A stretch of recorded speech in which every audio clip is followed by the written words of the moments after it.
Sim. O que eu observo é que cada vez mais as pessoas não dialogam.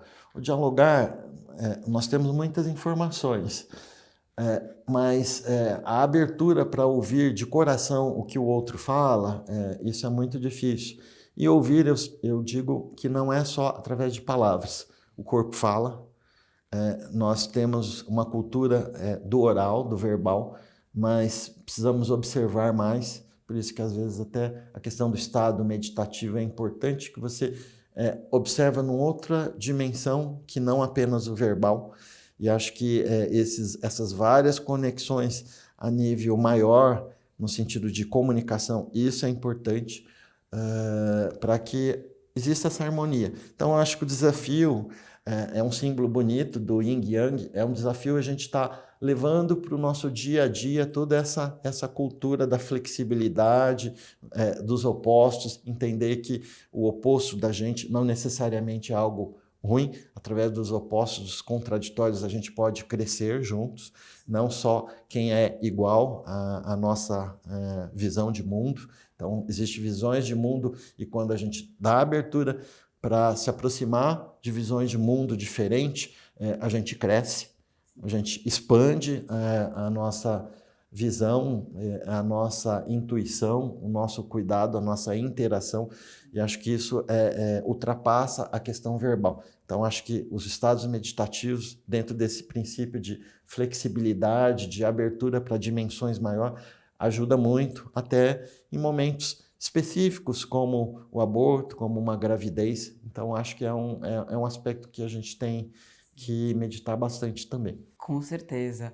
Não, isso que você fala da escuta é algo que realmente numa sociedade como a gente vive com esse excesso de informações e toda hora a gente está ali, né, com um potinho cheio, por assim dizer, né, com muitos pensamentos e com muita atividade mental, né, e isso tudo dificulta muito a presença, né, isso que a gente pratica muito em meditação, né, que é você simplesmente viver o presente, né, e conseguir abrir o seu campo de percepção para algo que está além daquilo que a gente consegue ver com os nossos olhos, né? E não é porque a gente não vê com os olhos é que não existe, né?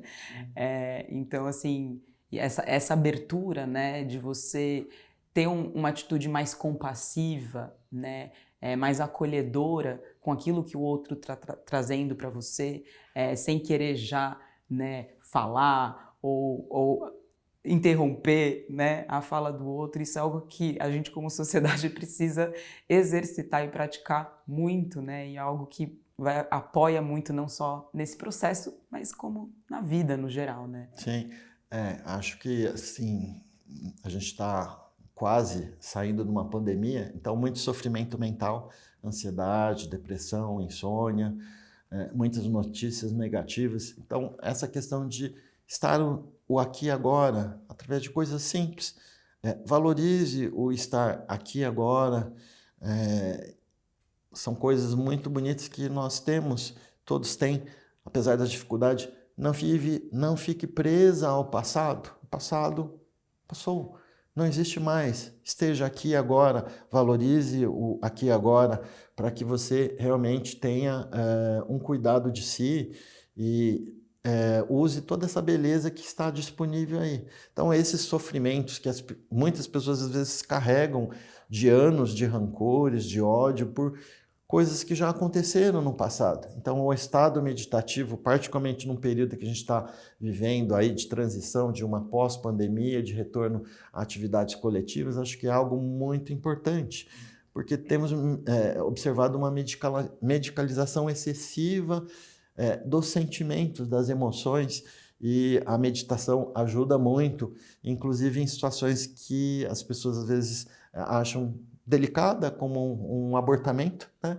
Entender, valorizar o aqui e agora, isso já passou, tá? Vamos seguir em frente, vamos fazer essa conexão maior, que tem muitas coisas a serem utilizadas. Então, acho que essa questão da compaixão, sermos seres mais compassivos com os outros que estão no nosso dia a dia, acho que isso é muito importante. E o estado meditativo, mesmo em cenários específicos, como abortamento, como estamos falando, pode dar essa tranquilidade, dar essa serenidade, essa consciência maior do que é um evento natural. Sim. Passou, tá? E acho que são aspectos importantes. A meditação é assim, o viver o presente, acho que apoia muito a gente a, inclusive, se libertar do sofrimento, né? Porque o sofrimento, eu acredito que vem muito daquela ideia da gente querer mudar o que é, né? Então, quer dizer, existiu um desejo, existiu uma expectativa daquela determinada situação, seja a concepção de uma criança, ou seja, qualquer outra, né, vivência que esteja acontecendo na sua vida, de acontecer de uma determinada maneira e você vai lá e quando não acontece, vem o sofrimento, né? Porque tem essa auto-expectativa. Acho que a meditação também é um caminho para a gente poder acolher o que é, né? E você fala dessa questão do inconsciente, né? Daquilo que é da sombra, da escuridão, daquilo que muitas vezes a gente lida como algo que, eu não quero lidar com esse sentimento, eu não quero viver essa experiência negativa, né? E na verdade a meditação é uma abordagem que reverte totalmente essa dinâmica, né? Que normalmente a gente ou pela medicação quer se anestesiar, ou você vai, sei lá, assistir televisão, ou você vai querer fugir daquela experiência, né? E querer evitar a experiência daquele sofrimento, quando na verdade a abordagem da meditação é assim, vamos sentir, né? Vamos acolher essa experiência, vamos integrar esse inconsciente, esse aspecto que a gente pode julgar negativo, mas que na verdade é só, né, mais uma, eu gosto de falar de flutuação da consciência, né? Que é uma experiência impermanente e que a única certeza que a gente tem é que vai passar, né? Vai passar e olhe para dentro, não fique olhando para fora. Olhamos muito para fora, sofremos pelos outros. Por que os outros são assim? Não. Por que nós não trabalhamos para a nossa evolução pessoal? Olhemos mais para nós antes de ficar questionando e cobrando aos outros. Então, o estado meditativo acho que ajuda bastante nessa consciência do eu. Então, acho que esse é um instrumento bem interessante para a gente lidar com essas situações. Mas um outro aspecto que eu gostaria de retomar é com relação quando ocorre um abortamento, das condutas médicas. Uhum. É muito comum no abortamento o desejo de você fazer intervenções, no caso mais convencional é fazer uma curetagem, fazer um procedimento cirúrgico. Então, várias questões do corpo feminino, existe uma série de intervenções excessivas e é importante que a mulher saiba que no caso do aborto espontâneo é possível aguardar, ter uma eliminação, uma saída do tecido que foi fruto desse produto conceptual, sair de forma espontânea. Então, é possível, por isso tem que se aguardar, tá? Pensar nessa possibilidade de se tentar de uma forma espontânea a eliminação do produto conceptual do interior do que seria esse futuro bebezinho, antes de se tentar um procedimento cirúrgico como curetagem. Mas, se porventura não ocorreu a saída desse produto conceptual de uma forma espontânea, existe possibilidade de uso de medicações, como existe opções como uma aspiração ao invés de uma curetagem. Então, se realmente não saiu todo o produto da gravidez de uma forma espontânea, que se opte por uma aspiração em detrimento de uma curetagem, já que é um procedimento muito mais traumático do corpo uterino do que uma aspiração intrauterina. Então, acho que do ponto de vista médico, acho que a gente vê que existe uma pouca abordagem sobre essas possibilidades naturais. A gente fala muito de parto natural, mas falamos pouco sobre abortamento natural. Então, e esse é o mesmo, eu diria que um patamar que deveríamos também refletir. Assim como falamos muito da humanização do nascimento, deveríamos falar também sobre a humanização do abortamento. Sim. Então, o abortamento pode ser vivenciado de uma forma natural e de uma forma humana e não de uma forma tecnicista. Fez ultrassom, você perdeu o bebê, vamos deixar a mulher de jejum para fazer uma curetagem. Então, às vezes, essa rotina, esse protocolo médico convencional tem que ser questionado, já que existem outras formas efetivas de abordagem de um abortamento, que pode ser de forma espontânea e de forma completa, de uma maneira natural em termos de cuidado. Então, acho que esse é um recado que acho que é bom que se fale sobre isso para as mulheres, porque às vezes existe uma tristeza natural com esse momento e nem sempre se verbaliza o que fazer, o que eu posso fazer de melhor mesmo tendo ocorrido este fato. Sim, humanizar um pouco esse processo, né? Porque às vezes tem essa atitude de quero me livrar logo disso, Sim. né? Não quero ter que lidar com isso. Então vamos para um procedimento mais invasivo, né? Como uma curetagem, para que eu não precise lidar. Sim. Acontece que, né, nada na nossa vida que aconteça é por acaso, né, doutora Adalberto? Então, ainda que é importante a gente não se culpabilizar e não achar que a gente fez algo de errado nesse processo, é também importante que a gente acolha, né, viva, se possível, na sua plenitude, aquilo que a vida está te convidando a viver, né, de uma maneira cuidadosa, né, de uma maneira ali disponível mesmo, né, e não simplesmente, vamos medicalizar ou vamos resolver das formas mais intervencionistas, né, que muitas vezes a medicina tradicional defende, e poder ter um cuidado, né, mais atencioso. Né? Sim, então até quando ocorre uma situação como abortamento, às vezes existe o sentimento de tristeza. Com a pandemia, várias pessoas perderam entes queridos. Então, o sentimento, a emoção, tristeza, é natural à condição humana. E não é necessário medicalizar, você está triste, vamos passar um antidepressivo. Vamos passar um ansiolítico porque você está vivenciando uma situação delicada. Não. Então, vivenciar de forma transitória essa situação é algo natural. As pessoas entenderem que você passar um momento da sua vida por tristeza, pela perda, no caso de uma gravidez, como um aborto, sim, você vai ficar mais introvertida, vai ficar mais triste, mas não é necessário. É algo circunstancial, né? É do momento da vida. Não é que você é depressiva. Não. Pode ser que seja, mas...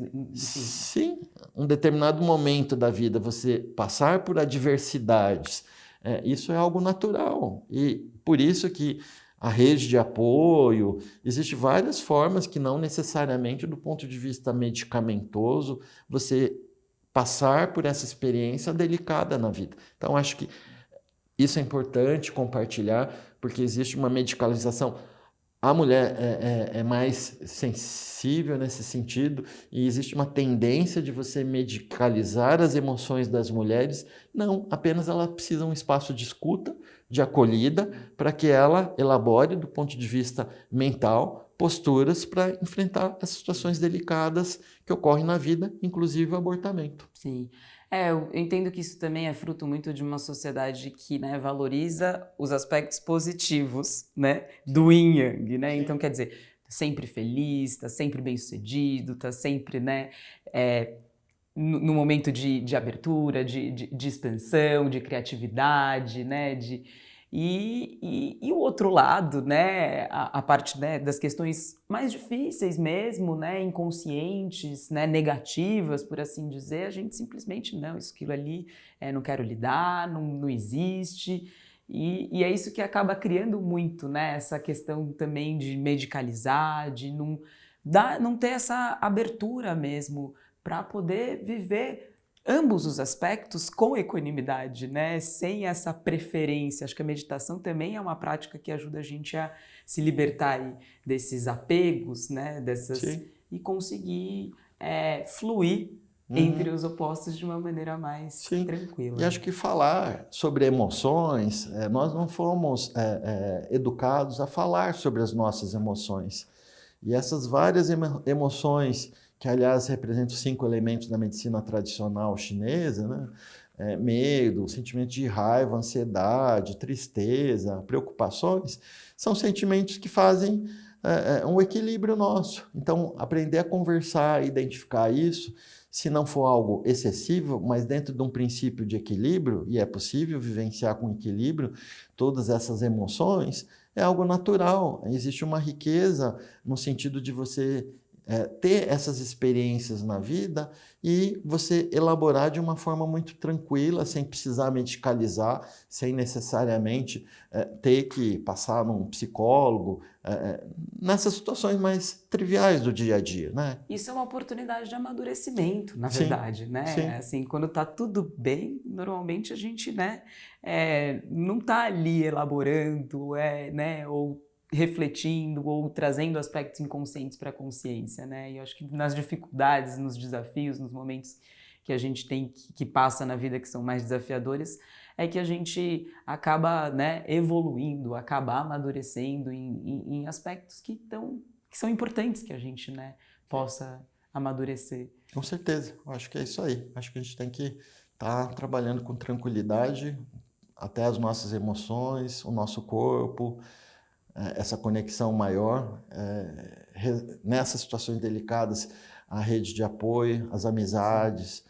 Eu acho que esse conjunto de situações, né, em alguns casos, conexão espiritual de uma dimensão maior, eu acho que isso faz com que a gente tenha um amadurecimento mental, físico, espiritual. Então, entender que isso faz parte do nosso processo de amadurecimento.